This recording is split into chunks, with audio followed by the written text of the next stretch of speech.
Olá, bom dia. Em mais esse encontro, vamos agradecer a nossa querida casa Rita de Cássia por mais essa oportunidade de estudos e aprendizagem. A oportunidade que aqui recebemos de conhecer, de estudar, de refletir um pouco mais sobre essa doutrina que tanto nos esclarece, mas acima de tudo, que tanto nos consola. Vamos agradecer também a esses espíritos amigos por essa oportunidade de trabalho, agradecer esses espíritos e rogar para que eles possam nos intuir, nos conduzir para a realização da tarefa que nos propomos na manhã de hoje. Bem, quando o corpo adoece, o espírito já está adoecido. A nossa origem, a nossa verdadeira origem é na erraticidade. Isto porque somos espíritos imortais em essência. Contudo, nosso nível de elevação espiritual, nosso nível de crescimento espiritual, ainda impõe a cada um de nós a necessidade de retornarmos à carne, a necessidade de estarmos encarnados. Vivenciamos aqui, em nosso planeta, que é ainda um planeta de provas e expiações, em processo de transformação, mas ainda é um planeta de provas e expiações, o que chamamos de encarnação, que é a passagem por um corpo orgânico. A maioria de nós, não todos evidentemente, encontram-se mais ou menos no mesmo nível de crescimento, de evolução espiritual. Digo não todos, evidentemente, porque podemos perceber facilmente aqueles companheiros de jornada que ainda eventualmente estão mais embrutecidos, bem como também podemos perceber e identificar em nosso meio aqueles companheiros de jornada que já conseguem se dedicar com muito mais afinco e qualidade ao trabalho no bem. Ainda sofremos com as chagas da humanidade, o orgulho e o egoísmo, até porque ainda estamos enquadrados na categoria de espíritos imperfeitos, assim como nos esclarece a escala espírita a partir da questão número 100. Grande parte dos espíritos que se encontram aqui neste orbe ainda são espíritos muito novos no que diz respeito à idade espiritual, muito jovens, e que, portanto, nesse cenário que nós vimos até aqui, de evolução espiritual, de necessidade de encarnação, de espíritos imperfeitos, ainda não aprenderam, esses espíritos na grande maioria ainda não aprenderam a lidar de maneira adequada com tudo que nos chega. Nosso corpo orgânico, por sua vez, este corpo orgânico que só adquiriu as características que conhecemos hoje, as características que compõem o chamado Homo sapiens, há tão somente 200 mil anos atrás. Este corpo orgânico sofreu de lá para cá muitas poucas modificações, e digo poucas, porque de fato houveram modificações, mas muito pequenas, como por exemplo, aquelas relacionadas ao cabelo, à barba, aos pelos do corpo. Mas a estrutura básica daquele corpo característico do Homo sapiens permanece o mesmo. É nesse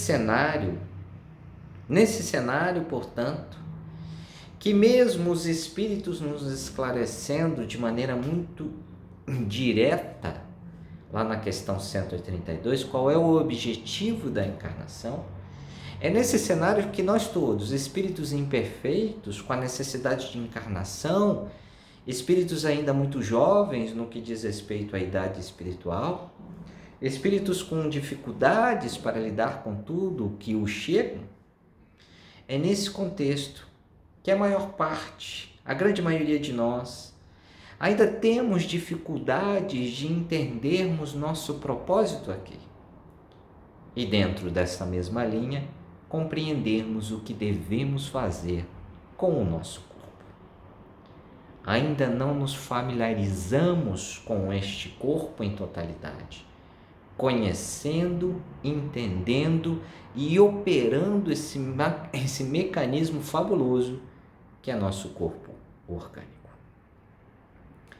É nesse contexto, portanto, que a casa nos convidou na manhã de hoje para virmos falar sobre um tema que está contido lá no Livro dos Espíritos, que é a influência do organismo. Esse tema, que está contido lá no Livro dos Espíritos, está lá na segunda parte, no capítulo 7, que vem falar da volta do espírito à vida corporal e, por que não falar, a volta ao trabalho. Não evidentemente que o espírito não trabalha enquanto desencarnado, mas nós sabemos que é na encarnação, portanto, assim como nos esclarecem os espíritos, que vamos dar prova, que vamos comprovar que as virtudes tão buscadas por cada um de nós, de fato, estão solidificadas dentro de cada um de nós. Então é lá, no capítulo 7, da segunda parte do Livro dos Espíritos, que nós vamos encontrar da questão 367 à questão 370, este conteúdo, este tema, a influência do organismo. Qual é a influência que o organismo exerce sobre o espírito? Para nós podermos entender este tema, essa proposta de tema com um pouco mais de profundidade, vale a pena nós lermos as questões 367 a 370. Vamos começar com a primeira, onde Kardec pergunta aos espíritos se, unindo-se ao corpo, o espírito se identifica com a matéria. E aí vale a pena a gente dar destaque a essa palavra, se identifica, porque no dicionário de língua portuguesa, a palavra identificar-se é tornar-se igual a, é conceituada como igualar-se a. Então o que Kardec pergunta, portanto, é se, ao se unir ao corpo, o espírito torna-se igual ao organismo? Torna-se igual à matéria? Iguala-se à matéria? E a resposta dos espíritos: a matéria é apenas um envoltório do espírito, como o vestuário é a do corpo. Unindo-se a este, e aí a parte mais importante que precisamos dar destaque, o espírito conserva os atributos de sua natureza espiritual. Ou seja, lembrando do conceito que nos é apresentado no dicionário de língua portuguesa, ele não se torna igual ao organismo, ele não se iguala, ele mantém e conserva os atributos de sua natureza espiritual. E aí vale a pena nós fazermos um exercício similar, olhando para a vestimenta que estamos utilizando no dia de hoje. Essa vestimenta que estamos utilizando no dia de hoje, ela foi, em totalidade, ou pelo menos parcialmente, escolhida por nós. Nós escolhemos qual era a camisa que gostaríamos de utilizar, qual era o casaco, agora lembrando que nós estamos aí com um pouco mais de frio na cidade do Rio de Janeiro, né? Qual é o casaco que nós vamos utilizar, né? Nós escolhemos de manhã quando acordamos, né? A mesma coisa para quem está em casa, passando a maior parte do tempo em casa, seja pelo trabalho em home office, seja por alguma circunstância da pandemia, mas nós escolhemos essa. A mesma coisa acontece com o corpo. Em nossa condição de espíritos imortais, é parte do nosso processo reencarnatório a possibilidade de participar em integralidade ou parcialmente da escolha do corpo ao qual iremos encarnar. Logo, nós participamos da escolha desse corpo. parcialmente ou integralmente. Um motivo pelo qual não nos dá o direito, portanto, de reclamarmos do corpo que possuímos, pois em integralidade ou mesmo que parcialmente, nós fomos envolvidos nesse processo, nós participamos desse processo. Evidentemente que existe uma série de exceções relacionadas a histórico espiritual e uma série de outras circunstâncias, mas em regra, em geral, podemos assim dizer, a maioria de nós participou desse processo de escolha, mesmo que parcialmente. Engana-se, entretanto, a pessoa que imagina que o fato de termos escolhido esse corpo foi uma escolha equivocada ou até mesmo uma pena. Muito pelo contrário, acima de tudo, é uma grande oportunidade. E por quê? Porque a escolha da forma com que cuidaremos desse organismo e, acima de tudo, para que fim destinaremos esse organismo, depende única e exclusivamente de cada um de nós.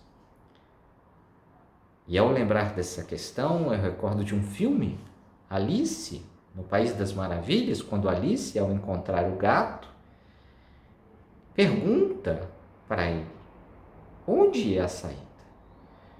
E o gato lhe responde: depende. Para onde você deseja ir? E quando Alice responde para ele que não sabe, de imediato o gato responde: então, para você, qualquer caminho serve. Pois para aquele que não sabe que caminho deseja trilhar, não sabe que destino almeja atingir, qualquer caminho serve. O mesmo vale para nosso corpo. Se não sabemos direito para que fim esse organismo serve e de que maneira devemos efetivamente utilizá-lo, nós que somos espíritos imortais, qualquer destino servirá. É importante que façamos uma reflexão nesse sentido. Evidentemente que no decorrer de nossa jornada aqui, em nosso planeta, o indivíduo vai fazendo escolhas que interferem na estrutura e na manutenção deste corpo.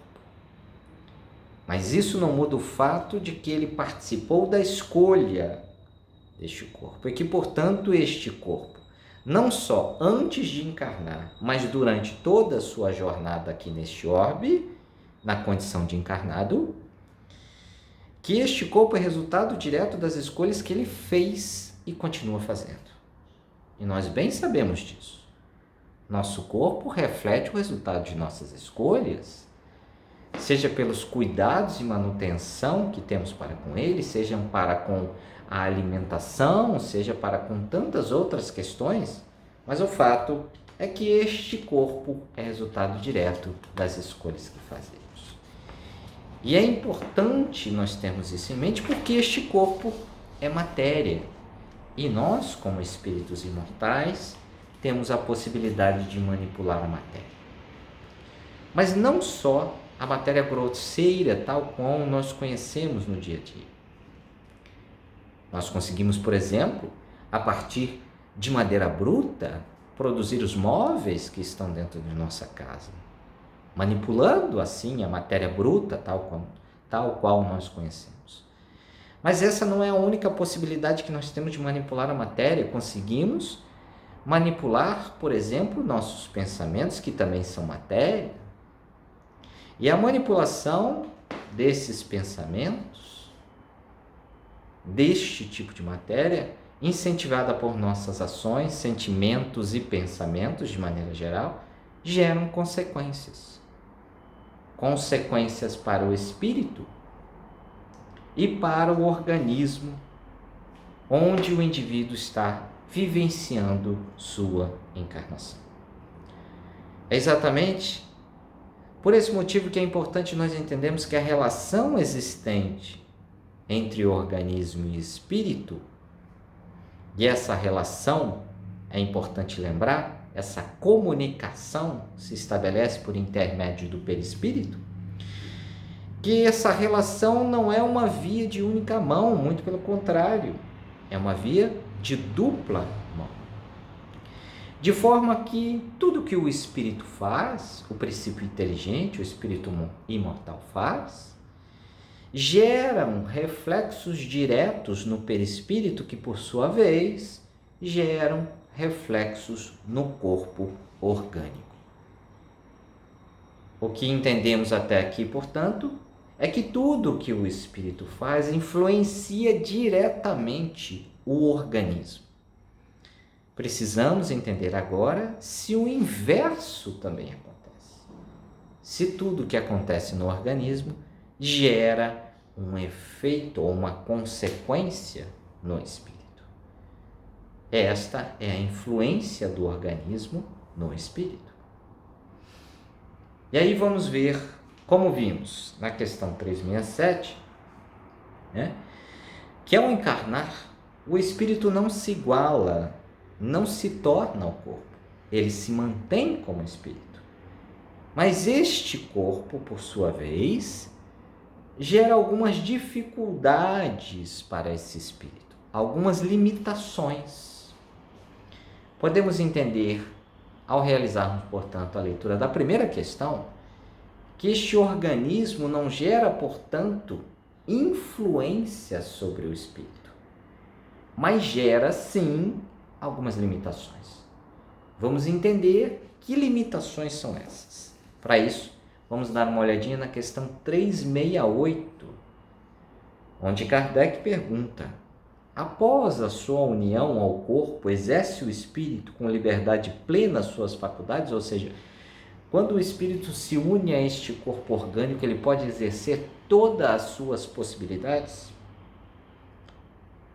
E a resposta dos espíritos: o exercício das faculdades deste espírito depende dos órgãos que lhe servem de instrumento. A grosseria da matéria as enfraquece. Eis a primeira característica de limitações às quais os espíritos se referiram. Essa matéria bruta enfraquece as faculdades desse espírito, estabelecendo, portanto, algumas limitações, principalmente aquelas relacionadas à saúde plena dos órgãos aos quais faz exercício. E a 368A. Assim, o invólucro material é obstáculo à livre manifestação das faculdades do espírito, como o vidro opaco ou é a livre irradiação da luz. E a resposta dos espíritos: sim, é como um vidro opaco. E o comentário de Kardec nessa questão nos é bastante interessante. Pode-se comparar a ação que a matéria grosseira exerce sobre o espírito à de um charco lodoso sobre um corpo nele mergulhado, a qual tira a liberdade dos movimentos. E completando ainda a questão anterior, a 369 diz: o livre exercício das faculdades da alma está subordinado ao desenvolvimento dos órgãos. E os espíritos, os órgãos, são os instrumentos da manifestação da faculdade da alma, que se acha subordinada ao desenvolvimento e ao grau de perfeição dos órgãos, como a excelência de um trabalho está a da ferramenta própria à sua execução. Portanto, se um músico nato, com uma aptidão clara, um talento já estabelecido, tiver em suas mãos somente um instrumento precário, isso não o impedirá de tocar a música. Mas certamente essa música não terá toda a sua potencialidade, pois está sendo transmitida, melhor dizendo, por um instrumento precário. As limitações, portanto, a que nos referimos, dizem respeito a essa liberdade de movimentos, lembrando do exemplo que eu comentei há pouco do músico e seu instrumento. A perfeição dos órgãos, a perfeição de funcionamento desse organismo pode limitar, sim, os movimentos, as possibilidades do espírito. Até porque o espírito é livre e está temporariamente preso neste corpo orgânico. As dificuldades relacionadas à execução das tarefas, quando, por exemplo, esses órgãos não estão em perfeito funcionamento. É importante, entretanto, termos em mente que a influência se encerra aqui. A influência do organismo sobre o espírito se encerra nessas limitações. Não vai além. Um outro exemplo que eu gosto sempre de lembrar é o da nossa própria casa. A nossa própria casa, por exemplo, pode estabelecer algumas dificuldades de acesso para nós. Pode estabelecer dificuldades de conforto e até mesmo de segurança. Mas ela não nos limita a ser o que somos ou o que decidimos ser. Essa diferença é importante nós termos em mente. Então, a nossa casa, como sendo o nosso habitat, pode nos oferecer uma série de limitações, isso é fato. Mas essas limitações não interferem nas decisões que eu tomo como ser, como indivíduo. Elas não interferem naquilo que eu sou, elas não interferem em minha essência. O mesmo acontece com o organismo. Este organismo pode, em razão de dificuldades, de limitações de funcionamento dos próprios órgãos, oferecer uma série de limitações para o espírito, mas não impedem que ele continue operando como espírito que assim o é. Essas eventuais limitações não impedem o espírito de ser o que ele é, não impedem as suas decisões, não impedem as suas escolhas. E isso é importante que tenhamos em mente. Na questão 370, que vem então fechar essa primeira parte de análise que fazemos acerca da influência do organismo, Kardec pergunta da influência dos órgãos, se pode interferir a existência de uma relação entre o desenvolvimento do cérebro e das faculdades morais, ou seja, se o organismo apresenta alguma mau funcionamento, principalmente do cérebro, se isso interfere nas faculdades morais e intelectuais do espírito. Pelo que vimos até aqui, imaginamos que não, mas vamos ouvir o que a espiritualidade nos esclarece quando ela responde: não confunda o efeito com a causa. O espírito dispõe sempre das faculdades que lhe são próprias. Ora, não são os órgãos que dão as faculdades, e sim estas as faculdades que impulsionam o desenvolvimento dos órgãos. Ou seja, o espírito continua sendo o que é, pois as faculdades estão presentes no espírito e não no organismo. É o espírito que sente, é o espírito que pensa, é o espírito que cria, desenvolve, é o espírito que decide. É o espírito que direciona, portanto, as faculdades. É o espírito, portanto, que direciona o objetivo e a função desse organismo, e não o contrário. O organismo, portanto, gera alguma influência sobre o espírito? Estabelece para ele algumas limitações. E é aqui que se encerra essa influência.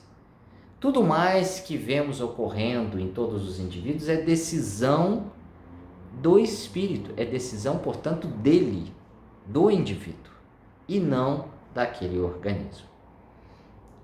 As decisões que ele toma podem ou não estar sendo influenciadas por limitações desse organismo, mas isso continua sendo uma decisão dele, do indivíduo, do espírito imortal. E nós temos em nossa sociedade uma série de exemplos que nos relatam exatamente essa premissa, essa verdade. Um dos exemplos que eu recordo aqui de imediato é do cientista, do físico teórico, do cosmólogo Stephen Hawking. Esse indivíduo se destacou no meio científico com teorias, com publicações de livros diversos, e que todos nós sabemos sofria de uma limitação corporal severa, de uma esclerose severa, que em determinado momento da sua vida, inclusive, impossibilitou a realização de praticamente todos os movimentos. Esse indivíduo, mesmo num cenário adverso como esse, conseguiu ocupar posições de destaque na academia, conseguiu publicar suas ideias, conseguiu discutir as suas ideias, conseguiu se apresentar e contribuir para a sociedade de maneira geral com o seu conhecimento. Porque isso é resultado direto das escolhas que ele fez, ou seja, seu organismo, mesmo apresentando para ele severas limitações, não foi impeditivo para as suas escolhas, não foi impeditivo para as suas decisões. E essa relação é importante que nós entendamos em completude. Outro exemplo que aqui me ocorre, e que está registrado ali pela ciência, o cientista também e físico Albert Einstein, que intrigava a comunidade científica em razão da sua capacidade, sua inteligência, sua capacidade e todas as suas teorias que apresentou para a humanidade de maneira geral, e é inegável as suas contribuições para a ciência. Depois de desencarnado, os cientistas retiraram o cérebro de Albert Einstein para estudos e entender um pouquinho melhor os motivadores de tanta inteligência, de tanto incentivo, de tanta contribuição, e decepcionados perceberam que o seu cérebro não era muito diferente, ou pelo menos as diferenças eram pouquíssimas em comparação ao cérebro de qualquer outro indivíduo. E isso por quê? Porque a inteligência não é um atributo do organismo, e sim do espírito. E isso é importante que entendamos, isso é importante que tenhamos em mente. Compreender, portanto, que o nosso organismo pode apresentar algumas limitações ao espírito, mas, entretanto, essas limitações não impedem que o espírito seja o que é, decida o que precisa decidir e haja da forma que entenda com que deve agir. É importante que nós tenhamos em mente por quê. E agora vem um ponto bem importante de falarmos. Esse entendimento é importante porque ele derruba efetivamente, em definitivo, aquela premissa, aquela afirmativa de que a carne é fraca. De que, na verdade, o indivíduo mantém o seu caráter, mas a carne, o organismo e as condições em que está encarnado o obrigam, entre aspas, a tomar atitudes que eventualmente ele não tomaria. Sabendo, portanto, que o corpo pode representar limitações, mas não influencia o espírito, compreendemos, em essência, portanto, que o que é fraco não é a carne, é o caráter, é a moral, é o indivíduo.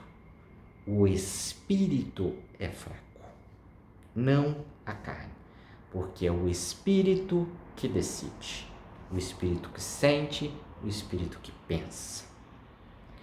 O que nós somos convidados a todos os instantes, nós somos convidados a dar prova de nossas virtudes. O indivíduo é convidado a dar testemunho daquilo que conquistou moralmente em muitos momentos de nossas vidas. E quando ele sucumbe e cai à prova, ele não cai à prova pelo fato de estar encarnado ou pelo fato de estar em um organismo que pode ou não estar apresentando para ele determinadas limitações. Sucumbe porque ainda não adquiriu a virtude. Sucumbe porque ainda assim não o desejou ou escolheu. Sucumbe porque ainda está envolto em ignorância. Sucumbe porque ainda é um espírito imperfeito em jornada de crescimento espiritual. E não pelo fato de estar encarnado e não pelo fato desse organismo influenciar as decisões deste espírito. Seguindo um pouco mais à frente, sabemos, portanto, que o organismo não influencia o espírito, impondo para ele apenas algumas limitações. Não define, portanto, as atitudes desse espírito ou o que ele decide ser ou fazer. Mas é importante que tenhamos em mente que, mesmo sabendo que esse organismo não influencia, apenas apresenta algumas limitações, não significa que nós não tenhamos que cuidar deste organismo. E por quê? Porque este organismo viabiliza algo que é indispensável para o crescimento espiritual de cada um de nós. Este corpo viabiliza a encarnação. Vemos com clareza lá na questão 132 do Livro dos Espíritos qual é o objetivo da encarnação, que é o de crescer, o de evoluir espiritualmente. Só que para que isso aconteça, é preciso que estejamos, dada a nossa condição, encarnados, principalmente encarnados. É natural, é importante saber que nós desencarnados também temos a possibilidade de crescer espiritualmente. Vide o exemplo de André Luiz. Entretanto, é encarnado que vamos dar prova de tudo aquilo que conquistamos. E para estar encarnados, precisamos de um corpo orgânico. Ele, portanto, viabiliza a encarnação, ele, portanto, permite que nós possamos dar conta do principal objetivo da encarnação, que é o de crescer, é o de evoluir espiritualmente. Precisamos, portanto, cuidar deste corpo orgânico. E com que medida? Sempre com a medida do equilíbrio, sem exageros. Ao momento que descuidamos, ao momento que não estamos atentos à nossa alimentação, à ausência de exercícios físicos, aos cuidados médicos, certamente esse corpo sofrerá essas consequências e essas consequências irão interferir diretamente nesse processo de crescimento espiritual. E o descuido exagerado deste corpo, deste organismo, pode inclusive antecipar a nossa partida, pelo esgotamento antecipado de nossos fluidos vitais. Quando nos entregamos por decisão aos exageros, é o que a espiritualidade muitas vezes esclarece como sendo o suicídio indireto, novamente lembrando de André Luiz, que é o exemplo mais conhecido. Nesse sentido, é importante que tenhamos em mente, e já nos sinalizava o poeta romano Juvenal, lá da Antiguidade, quando ele veio nos apresentar a ideia de mente sã em um corpo são, que corpo são é bem diferente de corpo sarado o tempo todo. É são e não sarado o tempo todo. É importante que busquemos, portanto, o equilíbrio. Pensemos um pouquinho sobre isso, porque o culto exagerado ao corpo também pode ser bastante perigoso. Gostaria de aproveitar esses momentos que temos aqui nesse nosso encontro para também falar de uma outra questão que tem uma relação direta com o tema. Nesse momento que nós estamos vivenciando, de pandemia, onde o convívio social é bastante restrito, onde vimos o quanto o impacto desse isolamento gerou consequências diretas para a nossa saúde corporal, mental, espiritual. Nesse momento em atípico, é importante, pensando nos cuidados desse corpo, que nós tenhamos os devidos cuidados também com a higiene mental. Vejo muito as pessoas preocupadas com a higiene, com a asepsia das mãos, dos braços, do rosto, do corpo de maneira geral. preocupados, evidentemente, com esse momento que nós estamos vivenciando, e as preocupações são pertinentes. Vejo, entretanto, poucas pessoas preocupadas em dar o mesmo nível de importância para a higiene, para a asepsia mental.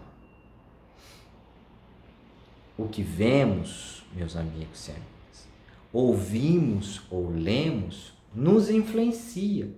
Influencia o espírito, que por sua vez reflete isso no perispírito, que por sua vez reflete isso no corpo orgânico. O que pensamos, o que sentimos pode nos auxiliar na cura, mas também pode nos conduzir à doença se não tivermos prudência, se não formos sábios nessa higiene mental. Portanto, aquela fofoca, aquele filme inapropriado, aquela música que nos sugere a ter um comportamento mais agressivo, tudo isso gera algum tipo de influência sobre nós e precisamos estar atentos, pois nós podemos estar sendo os principais agentes de contaminação de nossa saúde mental, de deterioração de nossa saúde mental, de perda de equilíbrio. Então, acredito que a maior parte de nós, não só nesse momento de pandemia, mas já antecipadamente, já se preocupava em cuidar da alimentação, da saúde física. Pergunto, entretanto, estamos considerando com o mesmo nível de preocupação nossa saúde mental, nossa saúde espiritual? Estamos em casa como espíritas que somos, cuidando de nossa saúde mental e espiritual, realizando nossas leituras edificantes, nossas preces? Estamos realizando o culto no lar? Estamos vibrando positivamente para a melhora de nossa família, cidade, sociedade, país, globo de maneira geral? Cada um de nós é responsável pela construção e boa manutenção da ambiência de nosso lar, de nossa sociedade e também do nosso país e planeta. Pensemos um pouco sobre isso. Fica aqui, portanto, o meu convite para que os mesmos cuidados que eventualmente nós tenhamos com o nosso corpo, em especial nesse momento de pandemia, nós também tenhamos com nossa mente, com aquilo que efetivamente somos, espíritos imortais. Ok? Para encerrar, nesses minutinhos finais que nós temos aqui, eu trouxe um trechinho da poesia de Fernando Pessoa, que nos diz o seguinte: começo a conhecer-me, não existo, sou o intervalo entre o que desejo ser e o que os outros me fizeram, ou a metade desse intervalo, porque também há a vida, sou isso, enfim. Perceberam aí o hiato? É o poeta nos dizendo que perdeu o que era para ser e não foi. Ele, o poeta, acabou sendo o que os outros construíram para ele. E ele poderia nos afirmar: vivi mal a vida que tinha que viver bem, porque vivi para os outros e não para mim, para o espírito que sou. Executei o que o mundo lá fora queria e esqueci o universo que realmente eu sou, para poder realizar com Jesus o que quero tanto conhecer e viver. Esqueci de entrar em mim, de olhar para dentro e ver em mim o Jesus que tanto procuro lá fora. Meus irmãos, minhas irmãs, a cada novo dia nos é oferecida a bênção de recomeçarmos. de fazermos e sermos melhores do que fomos ontem, de seguirmos em passos firmes até Deus nosso Pai. Não percamos essa oportunidade. Paz e bem a todos, um bom dia e uma boa semana.